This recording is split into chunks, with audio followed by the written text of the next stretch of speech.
Olá, bom dia. Começando mais uma reunião de pauta nessa quinta-feira, dia 4 de fevereiro. E, bem, hoje a gente tem um debate aí importante a se fazer em torno do banimento do YouTube do Terça Livre. A gente já está vendo aí matérias na esquerda comemorando esse banimento, então um debate muito importante aqui no Reunião de Pauta. Então, se você continue aí nos acompanhando para você participar desse debate, mas antes disso, já verifica se você curtiu o link, divulga também, porque é um debate muito importante aí para se fazer. Divulga o link 24 horas da CLTV. Depois que terminar o programa e você quiser aí que mais amigos esquerdistas vejam o debate, compartilha também procurando no acervo de vídeos o programa de hoje. Aí você manda aí nas suas redes sociais, nos seus grupos do WhatsApp. E também, além de nos ajudar a divulgar a nossa TV, você pode contribuir financeiramente para que o nosso canal se mantenha aí, promovendo melhorias. Então você pode contribuir com o Super Chat, a partir do chat, com o Super Sticker, ou tornando-se um membro para garantir aí uma contribuição mensal, que é pequeniníssima para você, mas muito importante para a gente aqui para a CLTV. Bem, eu sou Isadora Dias, apresento Reunião de Pauta junto com a companheira Marília Garcia. Bom dia, Marília. Bom dia, Isa. Bom dia a todo mundo que está assistindo aqui o Reunião de Pauta. É um prazer estar aqui de volta no nosso programa de todas as manhãs. A gente acho que é importante a gente dar o recadinho que hoje não vai ter aula do curso Universidade Marxista. O companheiro Rui está descansando um pouquinho, porque a gente vai ter uma reunião meio longa nos próximos dias. Então, aguardem, segurem os ânimos que semana que vem tem mais para o pessoal aí. E dá tempo aí do pessoal colocar as aulas anteriores em dia, nesses dias que não está tendo aula. Então, coloquem as aulas em dia, segurem os ânimos aí, que daqui a pouco vai ter mais. Bem, e também, claro, ainda dá tempo de se inscrever, universidademarxista.pco.org.br. Você se inscreve ali, vê as aulas anteriores e também tem acesso aí à enciclopédia marxista, com uma série de verbetes do curso, e também a biblioteca marxista com todos os livros ali da bibliografia do curso sobre o stalinismo. Então, não perca, estude com a gente. Bem, passo a bola aqui para o companheiro Chico, o Francisco, que é o nosso convidado de todas as quintas-feiras. Tudo bem, Chico? Tudo bem, Marília? Bom dia, Isadora. Bom dia, pessoal que nos acompanha.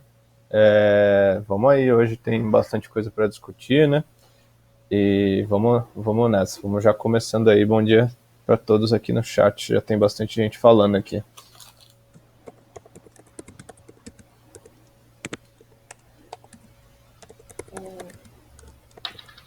Exato, e vamos rapidinho atualizar a questão da pandemia, né? Nós aqui no Reunião de Pauta, como de costume, estamos acompanhando o desenvolvimento aí da pandemia no Brasil, denunciando a situação em torno disso. E nós temos aí, diante aí do aumento dos números de contaminados, do agravamento, né, da pandemia, 8 capitais têm mais de 80% de UTIs ocupadas. Por exemplo, Porto Velho está com 100% dos leitos com pacientes da Covid-19. Em Manaus, a taxa é de 96%. Sendo que eu já, inclusive, aproveito essa situação para fazer uma denúncia que mostra, né, como de fato a situação é muito crítica. A mãe do meu pai, uma senhora muito já de idade, ela se machucou em casa, dada aí a idade, e ela precisou ir ao hospital.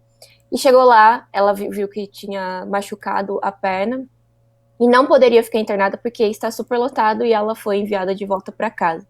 Então a gente vê que, e nem é uma capital, ela não mora numa capital, mora no interior de São Paulo, no estado aí do nosso cientista Dória, e a gente vê que a situação de fato é muito grave. Nem as pessoas que estão com Covid-19 estão conseguindo atendimento nos hospitais, assim como as outras doenças, né? Mostrando de fato que a gente caminha aí para um colapso geral do sistema de saúde, e aí a gente vê os governadores, ver o pessoal aí falando de voltar às aulas, mesmo com essa situação alarmante. Bem, se a companheira Marília quiser também já comentar, eu vou pegar aqui os números da pandemia. Bem, como a gente falou, né? A companheira Isa falou que alguns estados do Nordeste estão com superlotação, mas a gente tem que deixar claro que, apesar de que os estados do Nordeste estão com superlotação por terem as menores quantidades de leitos de UTI, destacando aí a Bahia, que tem 1,4 leitos, percentualmente, aí 1,4% de leitos para cada 100 pessoas, a gente precisa deixar claro aí que a situação no Sudeste não é menos grave do que no Nordeste, né? A gente viu aí uma série de notícias divulgando que o Nordeste está numa situação muito ruim, mas o Sudeste também aí está numa situação complicada. Primeiro, a gente precisa colocar que a Grande São Paulo está com uma grande lotação dos leitos de UTI. São Paulo ainda não está bem vacinado, como deveríamos esperar, né, já que a vacina é de São Paulo. Mas a gente não vê nessa lista aqui esses números, né, que mostra que de fato está havendo uma campanha em torno dessa questão. Bem, primeiro a gente tem que destacar que o Sul, o Santa Catarina e outros estados têm cerca de 80% dos leitos de UTI ocupados.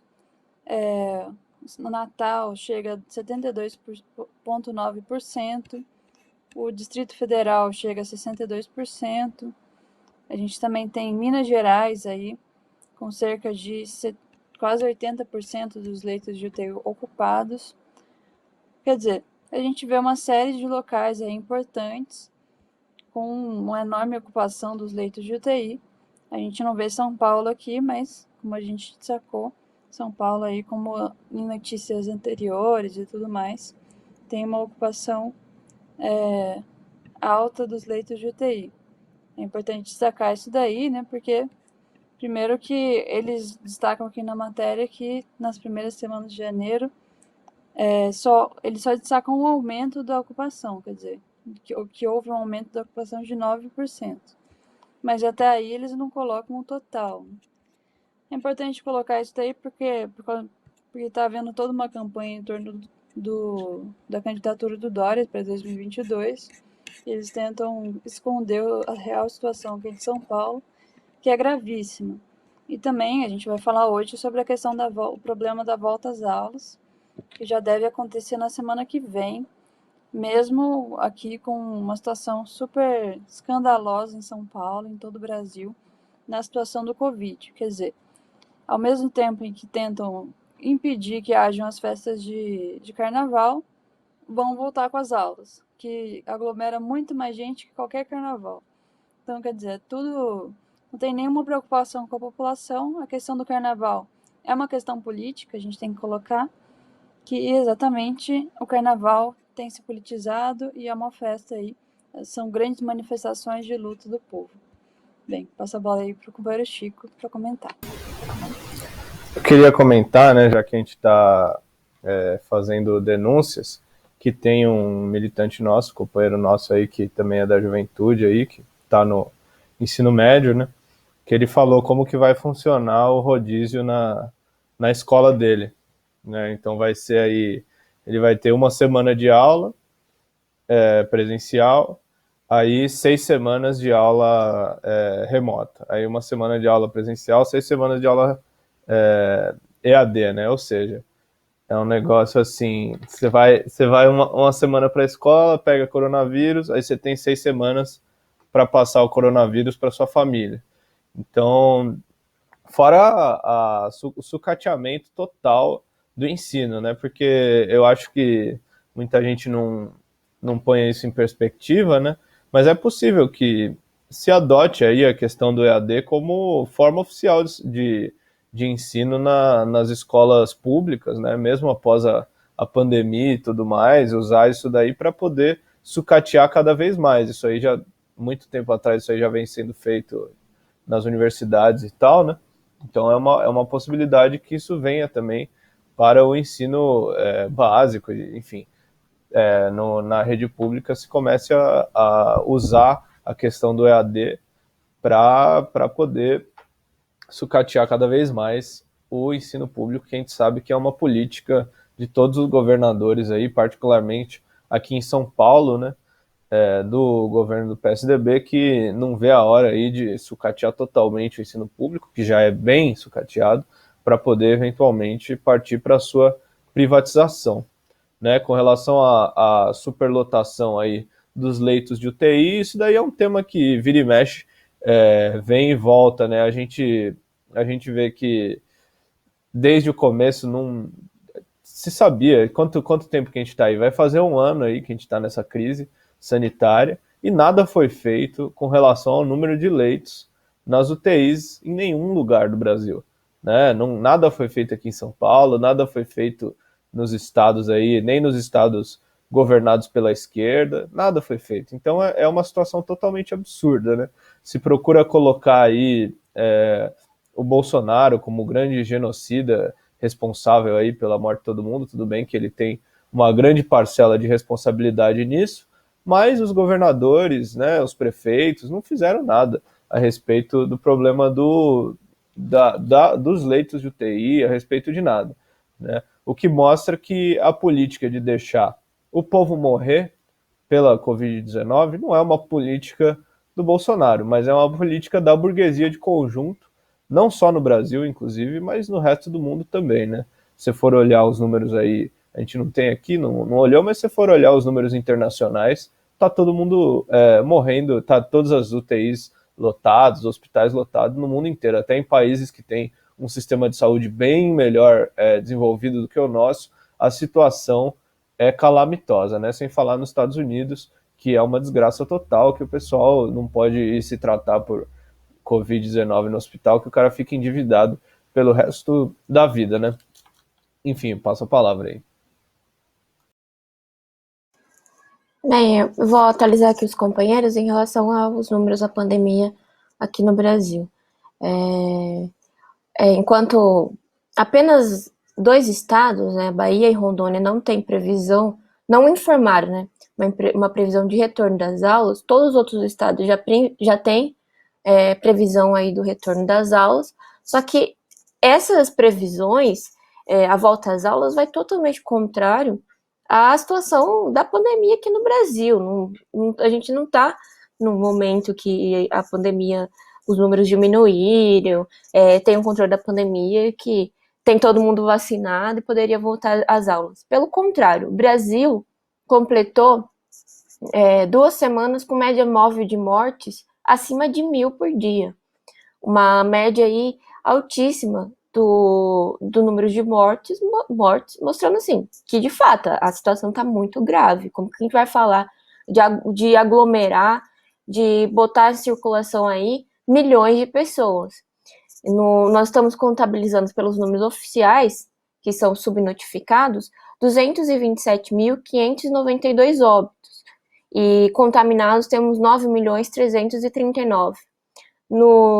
Nas últimas 24 horas, tivemos 53.665 novos casos confirmados e mortes foi de 1.200 mortes pela Covid-19 nas últimas 24 horas. Como que, com esses números, possa existir governos que falem de voltar às aulas?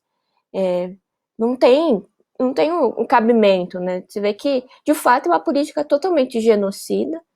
O número de... Ontem nós anunciamos, né, que o Brasil vacinou o espetacular número a quantidade de 1% da população brasileira, então vejam só, né? Tá tudo normal para voltar às aulas. É uma loucura. Bem, se os companheiros quiserem comentar alguma coisa sobre as voltas às aulas, não, já continuamos aqui com a pauta. E se a companheira Marília puder falar da questão do DEM apoiar o Bolsonaro, né? Porque, pelo jeito, de fato, o DEM não é antibolsonarista. É aquilo que a gente tava brincando hoje, agora, né? Ele é o bolsonarista antibolsonarista. O bolsonarista antifascista. Porque exatamente, né, o ACM Neto, ele colocou aqui, ele declarou que ele não é bolsonarista nem nada, mas ele não descarta o apoio em 2022 para o próprio Bolsonaro. Ele coloca que houve toda uma série de rusgas na questão da eleição da Câmara, né? Inclusive com o racha por parte dele para a eleição do próprio Arthur Lira, enquanto o Baleia Rossi do mesmo partido estava concorrendo na outra chapa, então quer dizer, ele rachou o partido enquanto o próprio partido estava concorrendo, mostrando de fato que o que importa não é a política, o que importa são os cargos, né? Como a gente já falou. O DEM rachou na Câmara após ter uma série de oportunidades de ganhar cargo por parte do governo Bolsonaro. O Bolsonaro, nas últimas semanas aí das eleições, ele começou a distribuir cargos, distribuir verbas aí para os parlamentares, e dessa forma ele conseguiu angariar um apoio assim histórico, com mais de 300 votos favoráveis ao Arthur Lira, que ganhou no primeiro turno das eleições.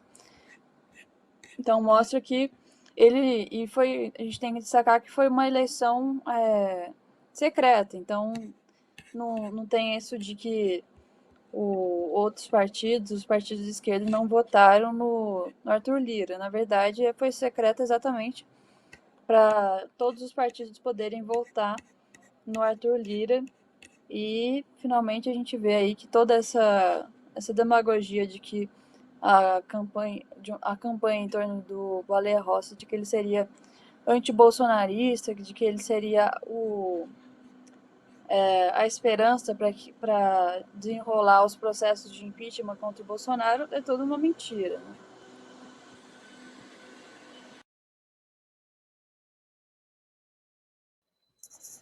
Exato, você vê que esses setores aí não trata-se de setores que estão combatendo o Bolsonaro, combatendo os ataques que o governo Bolsonaro tem feito contra a população.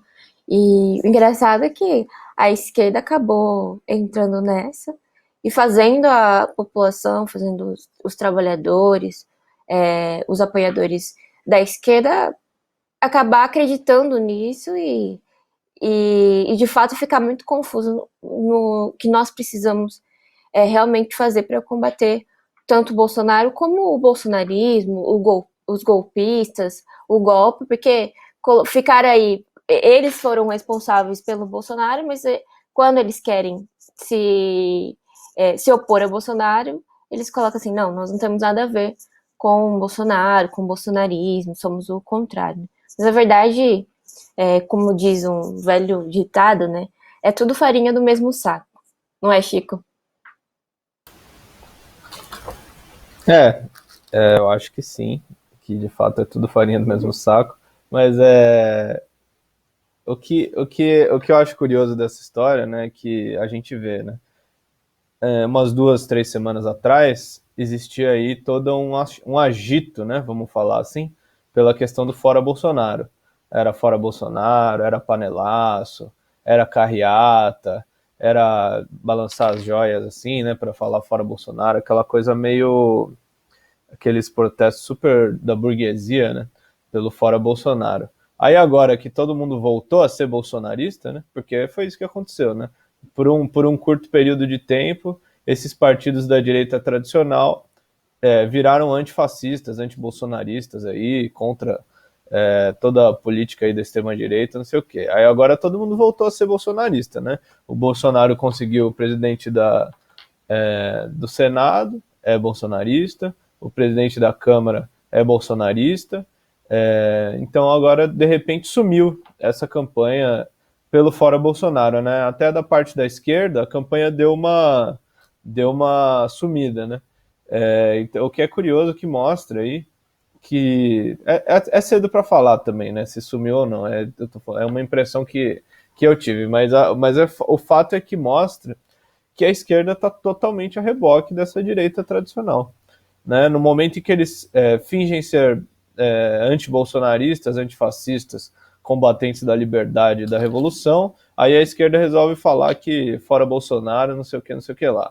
Agora que eles viram que isso aí não vai dar jogo, porque o Dória não consegue se eleger para presidente, o Fernando Henrique já declarou aí que é provável que eles tenham que apoiar o Bolsonaro nas próximas eleições, né? Porque não tem candidato aí da direita tradicional que possa se eleger, que tenha popularidade. Fizeram a maior propaganda com a vacina do Dória, mas isso aí não emplacou, né? Porque também não tem ninguém sendo vacinado.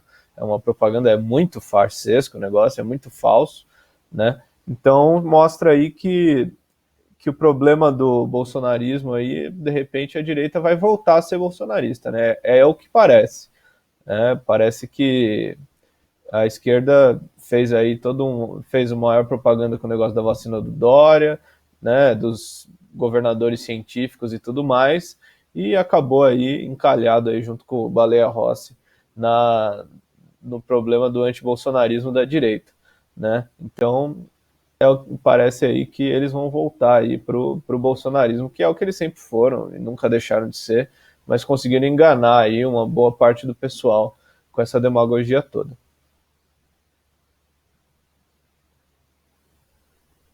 Pois é. Bem, continuando aqui com a nossa pauta, começar o debate central do reunião de pauta desta quinta-feira. E acho que é um debate importante a gente fazer, porque a gente já vê que a esquerda aí já está totalmente confusa, apoiando a medida e tal. Estamos falando aí do banimento do canal Terça Livre, um canal aí de um blogueiro bolsonarista, o Alan dos Santos. Ele é alvo aí de 2 inquéritos no STF e o seu canal aí nessa quarta-feira foi encerrado pelo YouTube. Ele recebeu uma mensagem de que os conteúdos do canal precisavam seguir as diretrizes do YouTube e que conta aí, essas diretrizes contam com uma combinação de sistemas inteligentes, revisores humanos e denúncias de usuários para identificar conteúdo suspeito e agimos rapidamente sobre aqueles que estão em desacordo com nossas políticas. A partir disso, então, que eles consideraram que havia violações desse tipo no canal do Terça Livre e o canal foi encerrado. E aí, o que chama atenção, né, particularmente o que me chamou bem a atenção é uma matéria do DCM que comemora o fato, né, fala aí que os gados estão desesperados com o banimento e que o Terça Livre está divulgando aí que isso daí trata-se de uma censura e o DCM fala que não, que o Terça Livre espalha aí mais uma mentira, que a censura, né, seria uma mentira, e faz aí toda uma campanha em apoio a esse banimento do canal do Terça Livre. E aí o Terça Livre, eles inclusive criticam aí, né, que os apoiadores do Terça Livre estão fazendo o maior barulho, estão denunciando e tal, porque trata-se aí de um pessoal histérico. Bem, engraçado, né, porque parece assim, a esquerda apoia o YouTube como se fosse a esquerda, né, como se fosse uma organização de trabalhadores que estivesse controlando esses meios de comunicação. Não me parece que a esquerda não tem nenhuma noção de que isso é totalmente perigoso para a imprensa de esquerda também. Por exemplo, aqui na COTV, nós denunciamos todos os dias a situação da pandemia, a situação aí da direita que quer pagar de preocupada com a pandemia, o caso do Dória. Se amanhã, porque a gente vê assim, eles estão querendo voltar às aulas, né? Se amanhã eles decidem que não existe mais pandemia, e aí a gente continua denunciando, isso daí pode ser fake news, né? Enfim, não é a esquerda que está no controle do que é o conteúdo aceito ou não, o que viola as diretrizes do YouTube ou não. Então você vê assim que é totalmente arbitrário e isso daí pode claramente virar-se à esquerda. Nem precisa demorar muito, né? Inclusive, esse debate nós estamos fazendo desde aí o banimento do Trump, das redes sociais do Trump durante as eleições, enfim, todo o debate que nós fizemos em torno. E o setor da esquerda veio nos acusar, inclusive, de estarmos defendendo o Trump, de que nós éramos trumpistas e tal. E aí, logo, uns dias depois, outras contas ligadas aí ao governo de Cuba, outras contas no Twitter, ligadas aí aos setores da esquerda, também começaram a ser banidas. E aí teve um pessoal acho que foi o Atushi no 247, até comentou, né? O Rui tinha acabado de falar e de fato já se virou contra a esquerda, e agora a gente vê essa campanha, esses banimentos chegando aqui no Brasil pela direita, mas não demora muito para chegar para atingir a esquerda. Aliás, na verdade, chegando agora, não, né? Porque a gente vê que esse negócio de censurar canais e tal é uma coisa até comum dentro nas redes sociais que estão sendo controladas pelo monopólio, controlado aí por bilionários, que não estão fazendo isso porque estão preocupados com o direito da população em geral, dos trabalhadores, nem nada disso. Eles fazem aí parte do regime capitalista e eles querem controlar setores que se coloquem contrários ao regime, que façam críticas e tal, como foi o caso lá nos Estados Unidos, da base do Trump, que estava aí denunciando, estava se mobilizando, denunciando a fraude eleitoral. Então, trata-se apenas de fato, é censura. O DCM ridiculariza aí que os apoiadores do canal estão denunciando que isso é censura e tem que ficar claro, sim, isso daí é uma censura. E também só uma outra coisa, ridicularizar aí que o pessoal está denunciando, mostra assim que a esquerda vive em fato em outro mundo, né? Porque, por exemplo, o nosso canal, quando ele foi, o nosso DCM, quando ele foi hackeado, nós fizemos aí uma ampla denúncia. Porque é o que você tem que fazer, você tem que denunciar, você tem que falar o que está acontecendo, criticar esses monopólios, e não trata-se de uma histeria, né? Trata-se de uma defesa que você está fazendo em torno da sua política. E nesse caso, em torno da liberdade, sim, de expressão. Tem pessoas aqui falando que liberdade de expressão tem que ter limite, só que assim, se liberdade de expressão tem que ter limite, então não é liberdade, né? Enfim, passa aí para vocês, companheiros.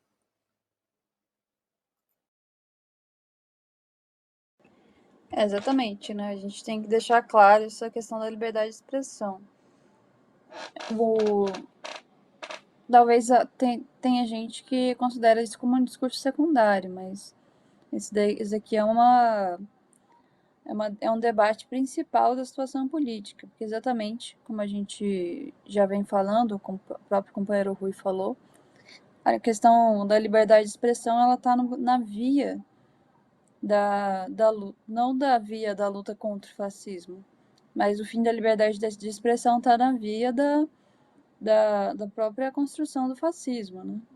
Contanto que logo após o impeachment, o impeachment do Trump, quando ele já tinha saído do governo, que é um negócio assim absurdo, e daí a censura das contas do Trump, logo após isso foi reeditada a lei patriótica nos Estados Unidos, e isso significa que qualquer pessoa dentro dos Estados Unidos pode simplesmente perder todos os seus direitos políticos,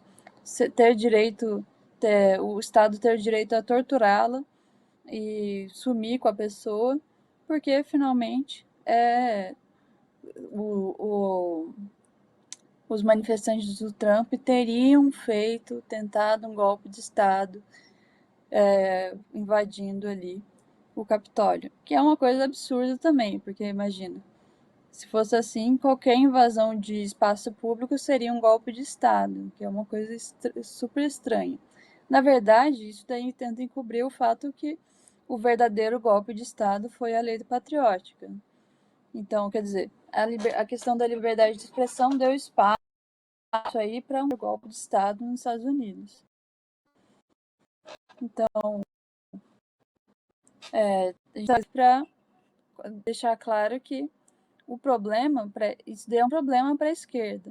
Inclusive, o López Obrador, o presidente do México, desde o início ele também estava nessa mesma posição de que a gente deveria ser contrário ao fim da liberdade de expressão nas redes sociais, porque finalmente são empresas, eles não têm direito de tirar a liberdade de expressão, foi o que ele falou. Mas a gente acha que ninguém tem direito de tirar qualquer liberdade de expressão. Sejam empresas, seja o Estado, ninguém tem esse direito. As empresas, no caso, são as mãos diretas do imperialismo, tirando a liberdade de expressão dos setores, quer dizer, os Estados Unidos aqui no Brasil, tirando a liberdade de expressão do povo brasileiro. Então, quer dizer, você vai ser favorável a isso daí? Só por conta de uma oposição política? Você vai ser favorável a que se cria o precedente para tirar a sua própria liberdade de expressão? Uma coisa muito estranha. Mostra que, de fato, que a esquerda está profundamente atrelada aí à própria política imperialista, né? Porque, finalmente, parece que ela acha que ela é parte do time, né? Ela é parte do grupo, mas ela esquece de que mesmo quem é parte do grupo é traído, como aconteceu nas eleições da Câmara. O SM Neto foi lá e votou no candidato da oposição, mesmo tendo o candidato do seu próprio partido na outra chapa. Então, quer dizer, não tem nada a ver isso daí de fazer parte do grupo. A burguesia tem os seus próprios interesses, e os interesses da burguesia é de atacar a população e a esquerda, né? Então, quer dizer, a gente não vai ser favorável aí ao precedente que leva a esses ataques. A gente tem que ser favorável sempre à liberdade de expressão, que é uma questão fundamental para o movimento operário. Inclusive, o López Obrador propôs que essa questão da liberdade de expressão do Trump fosse tratada no G20, e o Itamaraty aqui no Brasil, ele corroborou com a proposta da luta contra esses ataques à liberdade de expressão aqui na América Latina, né? É uma coisa muito engraçada, porque mostra aí que as coisas estão meio trocadas. Enquanto a extrema-direita vai lá e apoia a liberdade de expressão, a esquerda é contrária à liberdade de expressão, né? Uma situação ali que, se alguém contasse uma história, ninguém ia acreditar, mas de fato é o que está acontecendo. Eu acho que, em um certo sentido, parece que o pessoal está meio que atrasado nessa discussão aí, né? Porque a gente já viu sendo banidos aí das redes sociais a conta do parlamento na Venezuela, a conta do SWP, o Partido Socialista dos Trabalhadores da Inglaterra, também já foi banido. Diversos outros partidos de esquerda, organizações de esquerda, já tiveram suas contas censuradas nas redes sociais.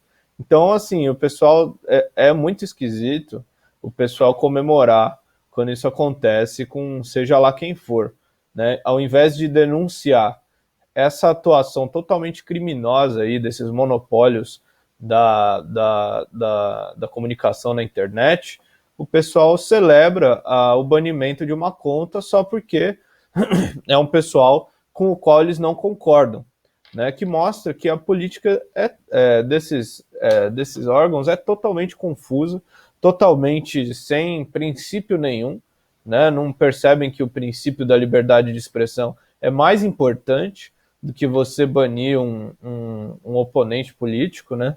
E também mostra como eles caem fácil nessa demagogia do imperialismo, mais uma vez, que finge estar lutando contra o fascismo.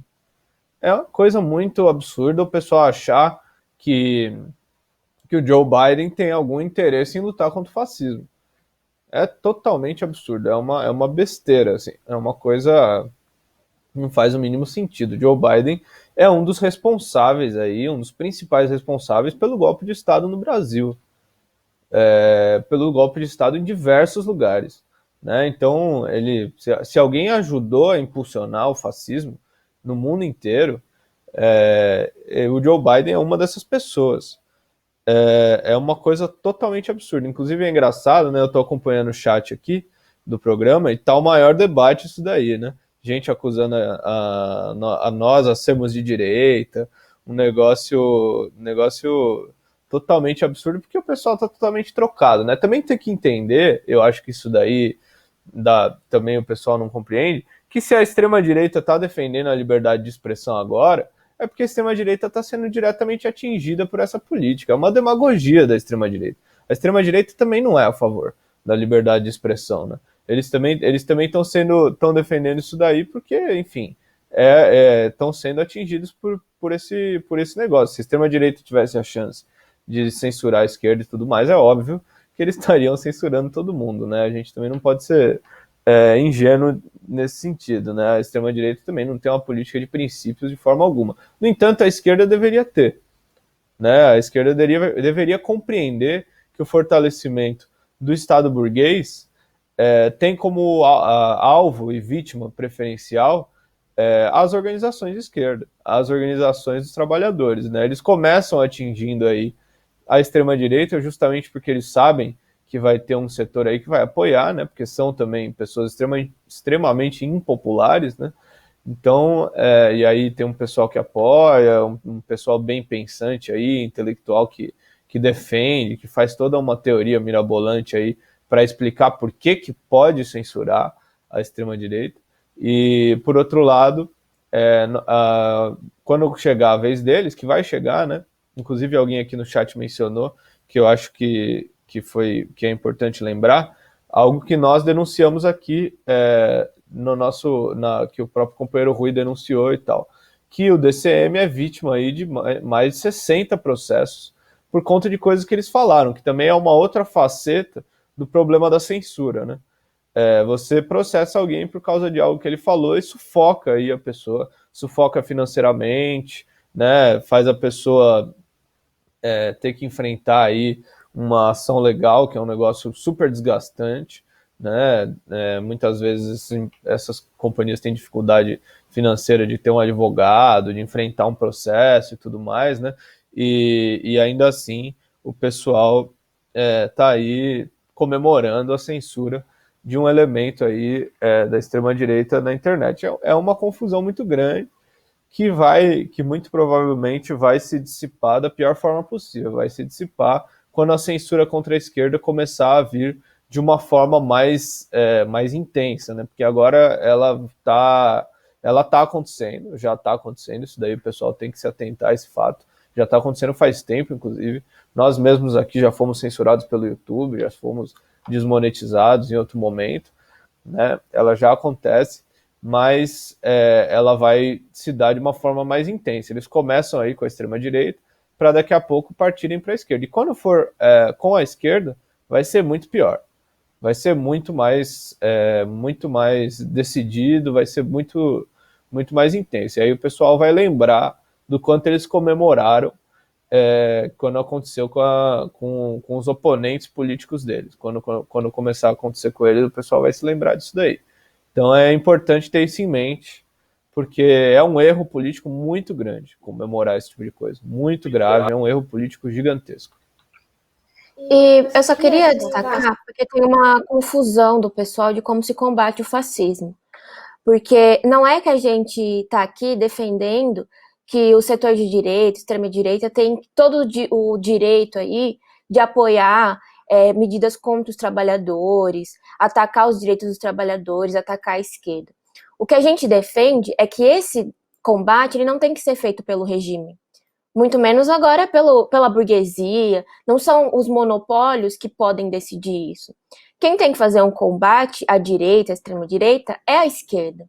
Então, por exemplo, nós somos o partido que, quando a extrema-direita estava lá atacando a embaixada de Cuba, nós somos o partido que falou, vamos lá expulsar eles de lá. E foi o que nós fizemos. Então, não é que a gente está aqui falando, não, esse pessoal tem todo o direito aí de falar que o trabalhador, de apoiar a reforma trabalhista, enfim, apoiar um governo genocida como o Bolsonaro. O que a gente fala, o que a gente defende é que não é o regime que tem que fazer isso. Porque você apoiando as medidas que o regime toma contra esse setor, você apoia, você fortalece esse regime, você não fortalece a esquerda. Porque isso está se fortalecendo e se articulando contra toda a população. E no momento, como a gente destaca aqui, vai estar fortalecido para fazer esse ataque contra a esquerda. Quando a gente fala assim que é a esquerda que tem que combater esses setores, é você mobilizar a população, é você fazer ações populares, ir para a rua, fazer atos, denunciar o que está acontecendo, combater diretamente esses setores, porque é isso que fortalece a política da esquerda. Fortalece a população, mobiliza os trabalhadores contra esse regime que agora decidiu, com uma medida ou outra, atacar esses setores da extrema-direita. Mas como o próprio Chico colocou, isso daí, quando for ser usado diretamente contra a esquerda, vai ser muito pior e, no caso, vai estar mais fortalecido, porque eles vão abrindo essas brechas, né? Vão aproveitando esses casos para impor em leis mais duras e tal. Então, para o pessoal aqui que está falando, achei que nunca vi um partido, o canal está defendendo a direita e tal. Não trata-se disso. Até porque a liberdade de expressão, como os companheiros também colocaram, é uma coisa que é a esquerda que tem que defender. Isso daí é uma pauta de princípio da esquerda. A extrema-direita faz demagogia. Mas a liberdade de expressão, a liberdade democrática é uma pauta que tem que ser defendida pela esquerda. Isso é um princípio da esquerda. A esquerda comemorar a censura, comemorar que monopólios estão calando Trump, calando quem for, é totalmente fora do princípio da esquerda. Então, os companheiros aí que estão um pouco confusos sobre a nossa política, aconselho aí a assistir as lives do companheiro Rui, que explica muito bem essa situação, tem as matérias no TCO, e se informar de que isso a gente está fortalecendo uma política suicida para a esquerda. Não trata-se, nós, como eu disse, temos que fortalecer o combate fortalecer a esquerda a combater essas medidas, e como bem colocado aqui, tem um companheiro que falou assim, esses monopólios, eles são braço aí do imperialismo. Então, se eles são braços do imperialismo, se isso é a política do imperialismo, nós que temos que fazer uma luta anti-imperialista, temos que combater, criticar também essas medidas. Bem, encerro aqui. Se uma companheira Marília quiser comentar mais alguma coisa relacionada a isso, ou encerrar, nós batemos aqui nosso tempinho.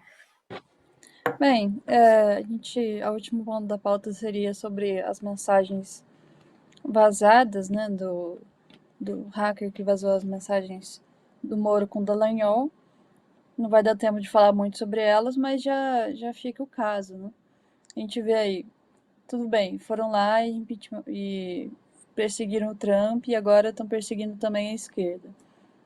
Eu acho que primeiro que o pessoal que tá falando que a gente tá defendendo a direita, o pessoal é um pouco mal informado. Porque a esquerda já está sendo perseguida. Não é uma coisa que está no futuro. É uma coisa que está acontecendo. Já está acontecendo. Quer dizer, a gente falou isso há algumas semanas e já está acontecendo. Como a gente falou também, agora eles estão querendo tentar controlar o setor mais ideológico da extrema-direita. Quer dizer, um setor que é o cachorro louco ali, que eles querem ter sob as rédeas deles. É a mesma coisa do Bolsonaro. Uma hora eles são pelo fora Bolsonaro, porque eles querem controlar o Bolsonaro. Outra hora eles veem que eles não vão conseguir controlar o Bolsonaro e eles mesmos votam no Bolsonaro. E quem sai perdendo com tudo isso? A própria esquerda. Quer dizer, a gente não vai defender todo esse teatro político. Na verdade, a questão essencial é que esse teatro ele vai permitir, inclusive se for corroborado pela esquerda, ele vai fortalecer o ataque à própria esquerda. Imagina só, o Lula é um perseguido político. Ele já foi preso, inclusive, por conta dessa perseguição que agora se comprova, de fato, como a gente já vinha dizendo, como uma perseguição política. A gente vê aí o próprio Dallagnol, o próprio Moro orientando o que o Dallagnol deve falar na sua acusação. Então, quer dizer, se isso acontece aqui no Brasil e acontece em outros lugares do mundo, por mando do imperialismo, imagina só o que não vai acontecer nas redes sociais se a gente simplesmente for favorável aí a rifar a liberdade de expressão de todo mundo. O nosso partido, os partidos de esquerda, vão ser os primeiros a serem perseguidos, porque finalmente a gente mesmo já possui uma série de ações contra o nosso partido, de coisas que a gente falou. A gente falou ali com o companheiro.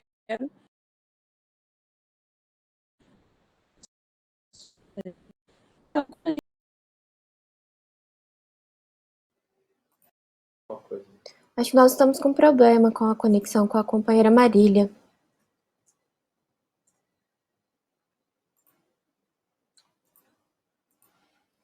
Bem,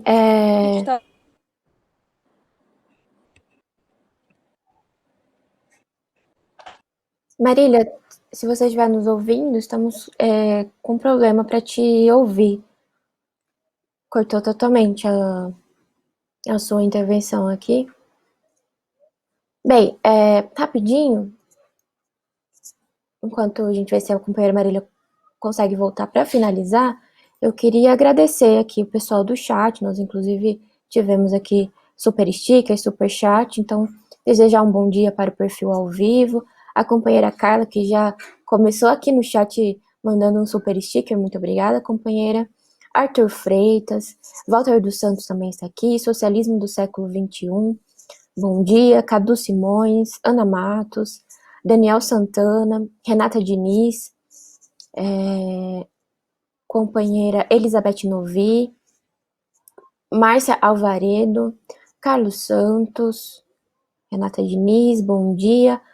Mauro Sou, Eduardo Gomes, Joab Pereira, Rude Rigi 1917, muito bom dia. Companheiro Lúcio Souza, uma audiência boa hoje aqui. Felipe Eduardo, companheira Ana Matos, Daniel Júnior, mais um superchat da companheira Carla Silva. Ela está desejando bom dia, me pediu para a gente comentar a questão do circo no BBB. Negros também têm liberdade de expressão dentro do monopólio global? Qual o impacto para a luta do negro pobre operário? Bem, companheira, a gente está para fazer essa discussão no Tição, o programa do coletivo João Cândido aqui na COTV. Como ficou aí, o curso está acontecendo no horário na verdade, Max, está acontecendo no programa no horário do Tição, a gente ficou aí umas edições sem fazer, mas é o caso aí da gente levantar esse debate dentro do coletivo, porque de fato, né, a gente está vendo aí toda uma polêmica em torno das figuras negras dentro do programa, mas também já no DCL tem matéria em relação a isso, então acompanhem lá, e a gente vai sim comentar aí no Tição. Quem mais aqui? Acho que o companheiro Luiz Michel Faria, Daniel Júnior já tinha dito bom dia. Então é isso, companheira Marília conseguiu voltar? Acho que não. Então, vamos encerrar hoje. Amanhã nós voltamos, a partir das 9. Passo para o companheiro Francisco finalizar, se seguir, das quintas-feiras. Não, desejar um bom dia aí pro pessoal, rapidamente, né? Agradecer o convite e agradecer a audiência, que hoje foi muito boa. E até a próxima. Exato, e amanhã a gente volta a partir das 9, e aí amanhã a gente traz também as imagens do ato aqui em São Paulo que teve ontem, em defesa aos camelôs, em defesa e solidariedade ao camelô, ao trabalhador, né? O Jeová, que foi agredido pela polícia enquanto trabalhava, e aí tem um vídeo dele denunciando, nós temos imagens, já estão divulgadas aí na nossa imprensa, mas amanhã a gente comenta, faz aí um debate em torno da questão do fim da PM, que foi a palavra de ódio que nós levamos lá para a manifestação, e eu vi alguns comentários e, enfim, vou aproveitar o programa de amanhã para esclarecer. É isso, muito obrigada aos companheiros.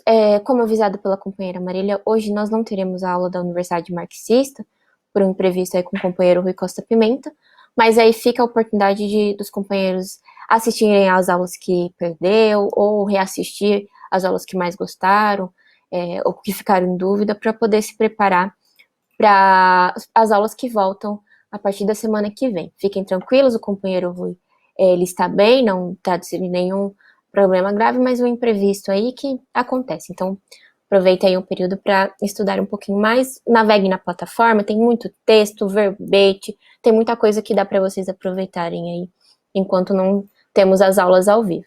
É isso, muito obrigada aos companheiros. Amanhã a gente volta com a companheira Marília, que infelizmente não pôde encerrar conosco. Tchau, tchau.